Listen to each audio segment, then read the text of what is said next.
Hello, my internet peeps. How are you today? This is Scott Rideshare. So today I wanted to tell you a story, and it's kind of typical of most of my stories, most of what happens with my passengers. I just can't remember them all. As an example of me not remembering them all, I remember I had a group of guys in the car. I was taking them out, and we were laughing and joking, and I'm trying to drive, right? So I'm trying to comport myself a little bit, and I'm going, and the guy in the back goes, "Man, dude, your shoulders are about to explode," because I was trying to hold back, the laughter and not lose it while I was driving. I wanted to pay attention to the road. But what we talked about, I couldn't tell you because I just don't remember it, and that's a lot of the my rides. We're just having a good time, joking around back and forth. The one I'm about to tell you about, I do remember it. Okay. So what happened was I pull in off a federal highway into this restaurant, and they have an inn where the valet stops you and you get out, and you go into the restaurant, and then when you come out, the valet brings the car around for you to exit onto federal highway. There's also a back entrance that most people don't know about, and most people don't even get there because they're too busy having their car valeted. But there's a back entrance, and you could take the back roads out and around to get back on the federal highway. So anyway, I pull in, and this couple kind of comes at me, and they get in the car before we get to the valet. And I'm saying to them, "Hi, how are you? How's everything going?" And everything's fine. And they're saying, "We're just waiting for our friend." And I turn, and I see a blonde walking towards us, and she's got her head down, and her beautiful wavy hair is kind of covering her features. I couldn't really see her face or expression on her face or anything like that. And she gets in, and she keeps her head down, and she's putting on a seatbelt. And I asked, "Hi, how are you?" And she goes, "I'm annoyed."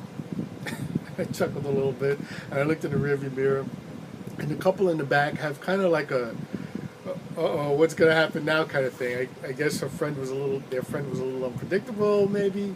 Who knows? Um, but anyway, I said, "Annoyed? Why are you annoyed? Why should you be so annoyed?"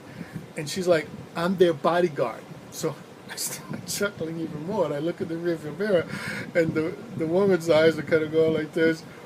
And I said, well, they look to be okay. Why would you be annoyed?" And she goes, "Listen, it's 2017. Go for it." So I started laughing, and I said, "I would, except I'm afraid I'll get beat up." Now, she wasn't going to beat me up.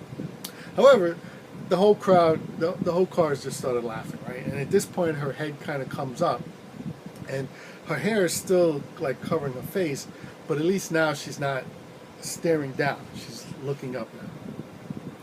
And I explained to them that I'm going to take the back way out, and I'm not following the navigation system, but eventually I will. And they're like, "Okay, do what you got to do." In the meantime, the blonde asks me, "What's your favorite? Is your favorite color blue?" Is what she says. And I go, "How did you know that?" And in this mock surprise, and the friend in the back, she goes, "She has extrasensory perception." I'm like, "Oh, that's pretty cool."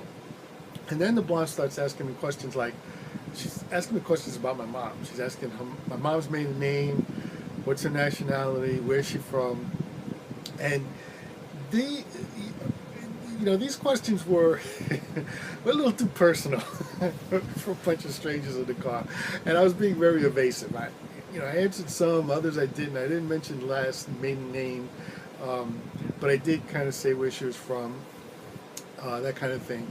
And at one point, the guy in the back says, "Well, where are you from?" And I said, "Queens, New York." And the blonde says, "Well, how did you get down here?" And I said, "I made a wrong turn." And we all start cracking up. So now the jokes are flying around about the navigation system not being able to get me back, and I'm still working my way up, that kind of stuff. We just, all kinds of jokes like that. And we stop at a light, and I could see she's staring at me, so I looked at her to see what was going on, and she goes, "You're very handsome." And I said, thank you very much. And I said, I don't hear it enough. And the light changed and we start driving again. And then she reaches over and she starts playing with the knobs on the radio. Now, I know people get like, kind of upset about touching the knobs on the radio. My whole philosophy is I'm always in control of the radio. So if I have a guest in the car and they want to play the radio, go ahead. In fact, I ask my passengers, do you want to do you want me to change the channel? I'll put it on whatever station you want. And most of them say no. Some of them say yeah. But very rare is anyone reaching over and touching the station. I mean, it happens, but it's very rare.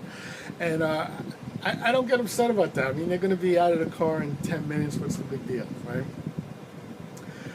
So as soon as she reaches over and she starts playing with the knobs, I kind of reach over to help her. And I'm kind of showing her where the volume is and where the tune is and the preset buttons.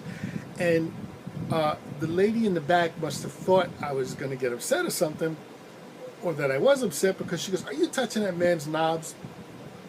And the blonde goes, "Yes, I am." Now, it wasn't that tone, right?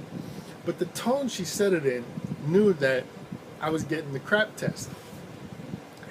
And, this is the internet, so normally I would use the S word when I describe this test to people. And for you fellas who don't know, the crap test is what women give to us at the beginning of a relationship.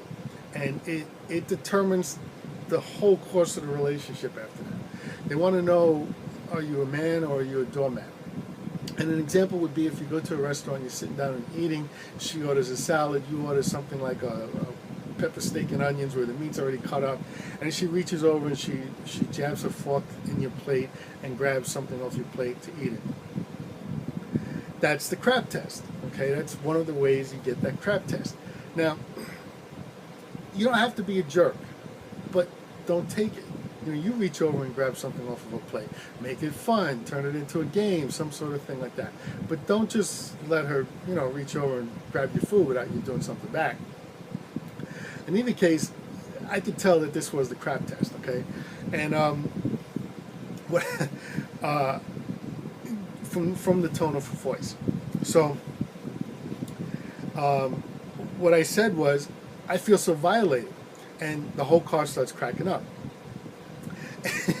And now the jokes are flying around, and they must have worked for a large corporation, because they're saying things like, "Uh-oh, sexual harassment lawsuit," and you're going to have a meeting in HR, just all kinds of stuff, things like that. And the jokes are flying fast and furious, and we're all laughing and having a good time.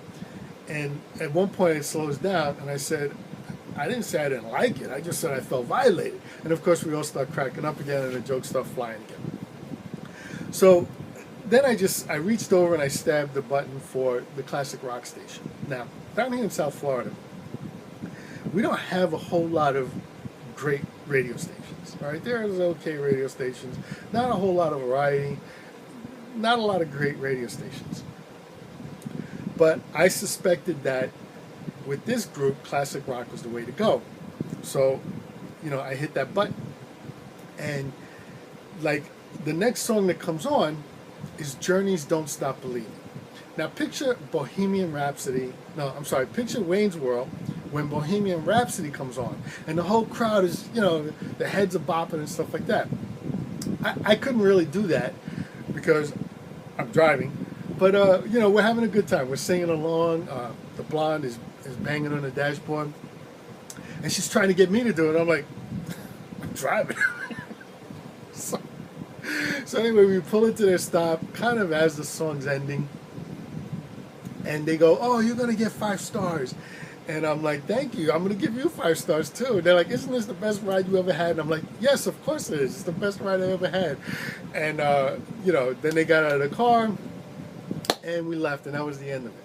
So I wanted to tell you that to let you know about that story, and it was that's kind of how most of my rides are. We have stories like that where we have a lot of fun while we're driving. And that's it for this story. Okay, so if you like this video, please subscribe, comment, share it too. you can comment below if you want to tell me stories. If it reminds you of anything you want to relate to me, that's fine. I love hearing stories like that. Also, in the description below, I have some links. If you want to make some extra part-time money, there are links down there to do that. If you only have one app and you don't have the other, let's say you have Uber but you don't have Lyft, go ahead and download the Lyft app. Use the link down below to do that. You'll get some discounts, and I recommend to my passengers to price compare, see which one is cheaper, and then pick the one that's cheaper and go for that. And again, the extra part-time cash, there's a referral bonus you can get. You just have to do so many rides. They keep changing it, so I'm not sure where it's going to be when you're watching this video. But you do a certain amount of rides, and then you get a referral bonus. So I would say download one of them, complete it to get the referral bonus, and then download the other one, and then complete that. Keep the first one off, and then download the second one and do the referral. At the end of the 2 months, you should have whatever card you want to pay off. If not, you can just keep working. If you want to save up for vacation, have the vacation paid for before you even go on it, you can go ahead and do that. What's great is you don't have a boss. You just start when you need to start. You stop when you need to stop, and I think it's the best of all worlds. Anyway, I hope you liked the video. Thank you so much for watching. I appreciate it. Thank you to anyone who has subscribed and has liked, and has commented, and has shared. I do appreciate it so much. Thank you so much. Okay? Thank you, and you have a great day. This is Scott Rideshare. Bye-bye.